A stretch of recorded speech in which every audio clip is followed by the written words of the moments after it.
Those who wested, Bret Harte said, were those who needed a fresh deal all around.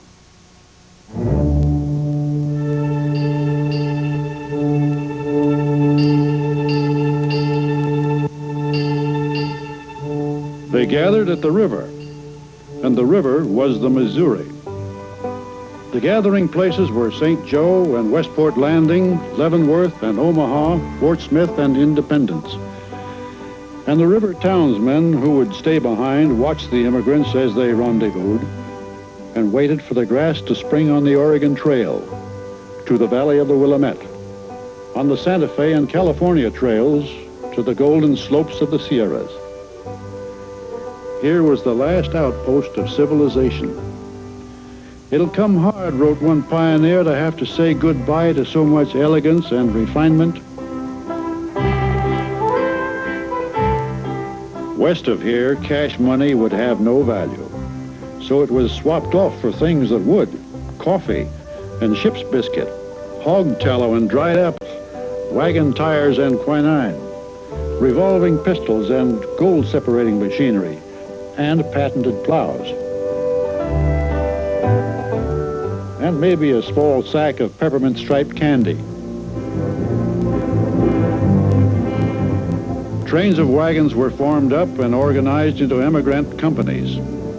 Many of them pooled their resources and sold shares of stock, had their own bylaws and officers.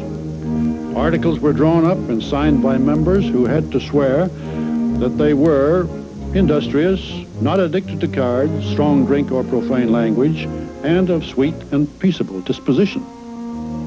Many men signed with their real names. It seemed to one observer that this was the grandest transmigration of greenhorns since the children of Israel set out to reach Canaan. Sinners and saints, the wise and the innocent. One of them said, "We are a mixed lot, but so were the first pilgrims."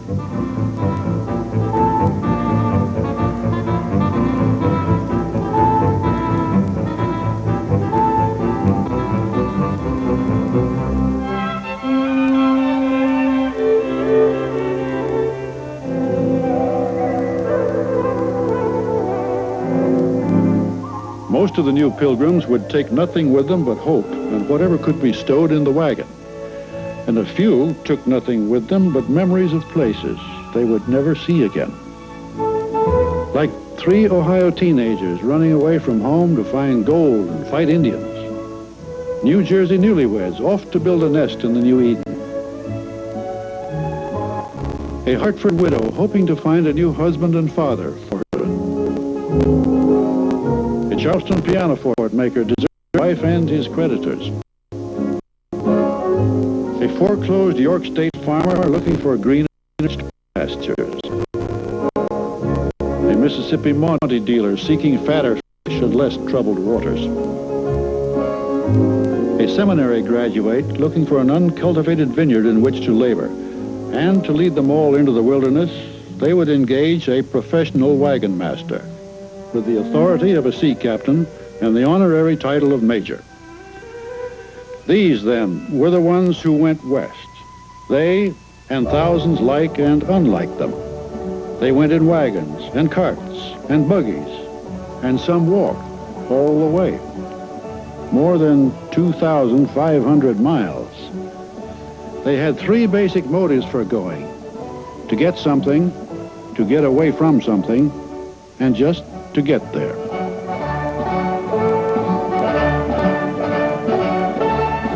And the book said that the Lord said, "I will bring you out of affliction into a land flowing with milk and honey."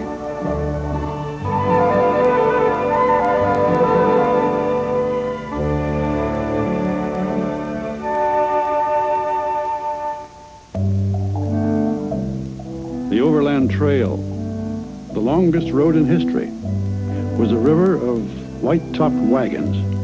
"We haven't seen either end of our train in 18 days, wrote one immigrant.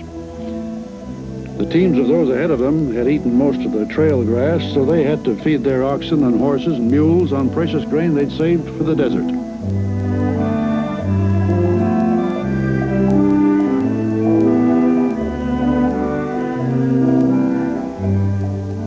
1,000 miles, they followed the Platte River. The Nebraska Seacoast, they called it. And it took so many bends that one party crossed the river 20 times. The early ones found shallow water. The late starters would meet the spring floods.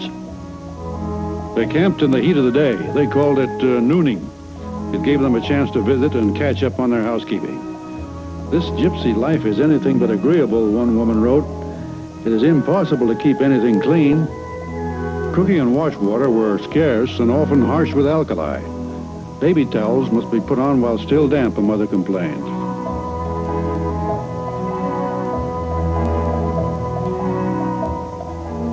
For small infants, overlanding could be one long diaper rash, which lowered their resistance to disease.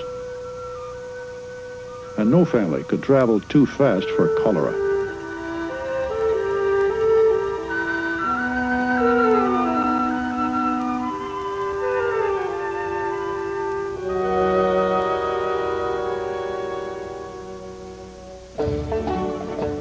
Immigrants' guidebooks were reassuring.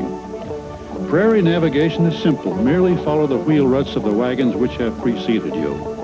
If you travel at the normal rate for oxen of 3 miles a day, there are enough natural beacons so that you will never need a compass.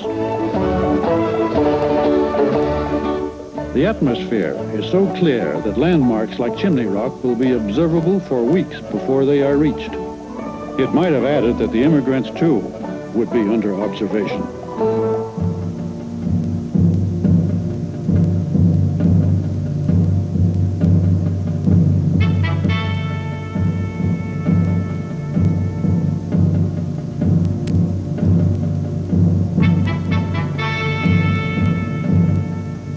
The first sight of Indians kindled fears of feathered and fiery death.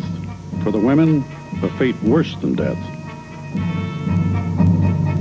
The immigrants were indignant to discover that even the friendliest tribes considered them not pioneers, but trespassers. They parley only to extort outrageous tribute for grass and firewood and the loss of some game frightened by our wagons. They are friendly only so long as it serves their purpose and only if you are well armed and look resolute. How long will government tolerate these savage impediments to progress and industry? It is 3 months since we left independence. Hardship and disease have cruelly reduced our party. The aged and very young die first. The women persevere best and set a brave example. But our journey is only half made. Who of us will complete it? Where the Snake River joined the Humboldt, the trail split. Here they had to choose between the desert and the mountains. The high road was the shortest as the crow flies, but it was mostly eagles which tried it, and the clumsy, top-heavy wagons which struggled to reach the passes before they were wintered in. They had to hurry to beat the first snow, and to avoid the fate of the Donner Party, 45 of whom survived only by eating the bodies of the 36 who didn't. Over the Wind Rivers, the Bitterroots, the Wasatch, the Panamints, the High Sierras, beyond every mountain, it seemed, there was another mountain.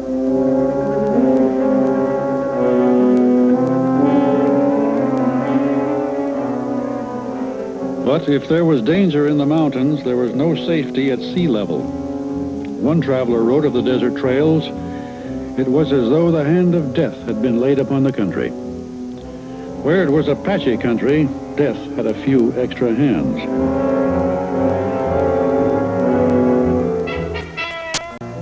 We have just learned that the party ahead of us has nearly perished of thirst, and there is one behind us carrying the smallpox.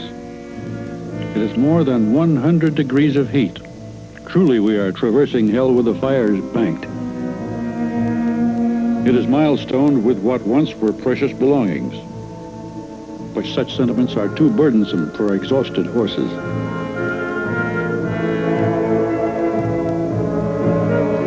Our map promised that at this place we could find good grass and water, but it lied. The grass was poisonous and the spring was dry. Another company had traveled 80 miles without water, then almost drowned in a cloudburst. Their stock stampeded and their wagons, the wood desiccated in the heat, fell apart.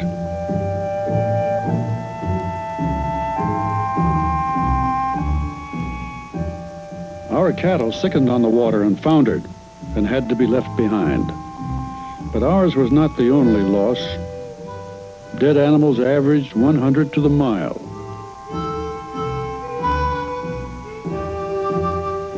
And an emigrant's diary said there are about 80 graves to the 100 miles, that is, new ones.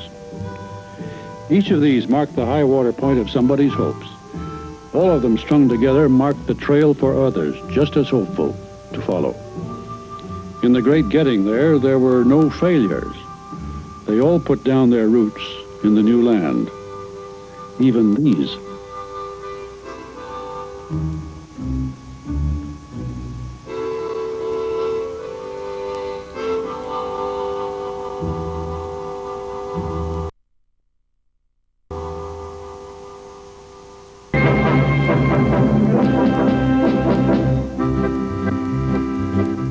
And they christened them Brandy Gulch and Piety Hill, Hell's Delight and Gougi, Never Sweat and Swellhead and Petticoat Slide, Romeosburg and Julietsville. Each one claimed it was built spang on top of the mother lode and its main street would be cobbled with golden nuggets. For the camps were really founded on the bedrock belief that the West was, as advertised, so rich in mineral wealth that King Solomon's mines are simply out of the running. Discovery of rubies, emeralds, and fossilized pearls are expected momentarily.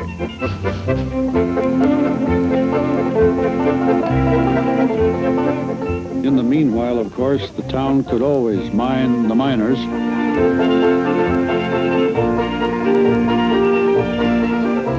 Back in the States, young men were getting letters saying, "There are mighty few ladies here, and they don't come close to handsome, but that's not held against them." Anyway, Sabbath breaking is the principal preoccupation. Along with wholesale consumption of grain spirits, the local liquors contain 1,000 songs and 100 fights to the barrel. Sell your mule, Bill, burn your farm, and rent your church pew, and come out here where things are doing. Everyone should be a millionaire.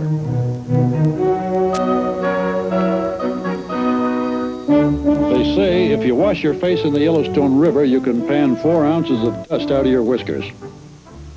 If you stump your toe on a rock in Montana, don't cuss it, cash it. Have you heard there's a solid silver mountain in the Panamints? And in Dakota, window curtains assay out $1 to the ton after a dust storm. Rumors. And every one sent thousands of would-be millionaires up nameless creeks to wash away nameless mountains, a pound at a time, and to slosh them over the riffles of a sluice box. But placer mining, picking it up off the ground, began to play out. Glory holes had to be deepened, lengthened into tunnels and galleries. They never worked so hard in their lives to get rich without working. Some did strike it rich, enough to keep the others grubbing away at what an Eastern paper called the world's deepest underground lunatic asylum. For every Lucky Cuss mine, every Comstock, miles of tunnels were veined with nothing but disappointment. I couldn't make money on my claim if I fell down the shaft at $7 a foot. Far from home and Marianne, the miners generally were unmarried, unchurched, and unwashed. They had to send their clothes all the way to China to be laundered, and spent their spare time frustrating the efforts of Eastern missionary societies. Law, they said, is 5 cartridges in the cylinder. Justice is the one in the chamber. Anyone found guilty of high grading, claim jumping, or general nuisance quickly got a suspended sentence.